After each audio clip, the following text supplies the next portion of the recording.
जगताप ही हिंदुत्वाचे प्रतिनिधी आहे। वेळ काळ सांगा, कुठली मशीद निवडा, मी तिथे येतो। मुळामध्ये नितेश राणे हे भाजपाचा सालगडी म्हणून काम करतोय। हे कुठलाही हिंदुत्वाचा प्रतिनिधी नाही।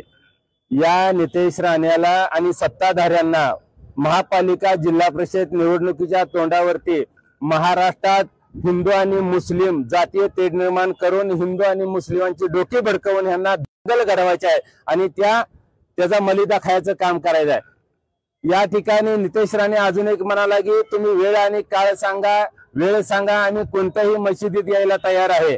मला नितेश राणेला सांगायचं आहे, अरे तुम्ही तिथे जाऊन काय ती झाडून काढणार आहे का, कचरा गोळा करणार आहे का, तुम्ही तिथे मस्जिदीत जाऊन काय करणार आहे? बरं, तुम्हाला एवढा जर पुळका आलाय ना हिंदुत्वाचा, तुम्ही मग तिथं दर्ग्यामध्ये जाऊन चादर कशासाठी पांघरली, तुम्ही टोपी कशासाठी घातली? त्यावेळेस नितेश राणे तुम्ही मुसलमान समाज स्वीकारला होता का?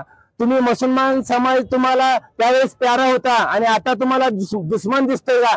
केवळ आणि केवळ जिल्हा परिषद महापालिका डोळ्यासमोर ठेवून सत्ताधाऱ्यांना या महाराष्ट्रात दंगल घडवायची आहे। आणि नितेश राणे ही कुठलाही हिंदुत्वाचा प्रतिनिधी नाही। नितेश राणे हे हिंदुत्वाच्या नावावरती बाजार मांडलेला आहे। मंत्री नितेश राणे हे हिंदुत्वाच्या नावावर हिंदुत्वाच्या टाळूचं लोणी खाणारा बोका आहे। नितेश राणे आणि गोपीचंद पडळकर हे दोघे काहीतरी बरळतात आणि महाराष्ट्रामध्ये एक वेगळं वातावरण तयार होतं। मुख्यमंत्री म्हणतात की मुळात ही दोन्ही ही डोंबाऱ्याचा खेळ भाजपवाल्यांनी चावी दिल्यावर ही अंगावरचे कपडे देखील काढून नाचकाम करते ते।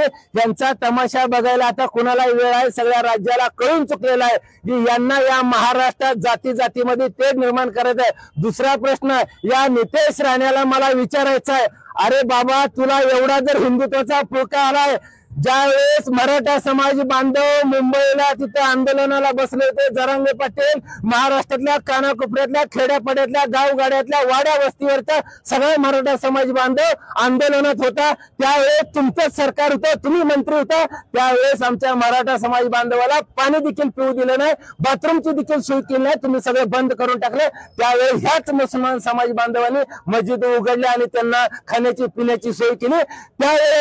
त्यावेळेस त्यांनी भाऊ म्हणून आपल्याकडे बघितलंय, पण तुमच्या डोक्यात आग आहे, विष कालवलं गेलेलं आहे, जातीवादीचं विष कालवून तुम्ही महाराष्ट्रात दंगल घडवण्यासाठी प्रयत्न करता। खर तर नितेश राणे नेमका ही राजकारणामध्ये कोणाची पैसा माहितच नाही। नेमका ही भाजपचा आहे का, काँग्रेसचा होता का, शिवसेनेचा आहे का, RSSचा आहे?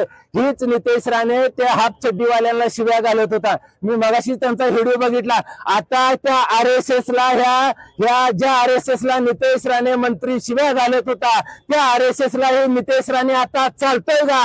RSSला आणि भाजपला आता गुदगुले होते त्या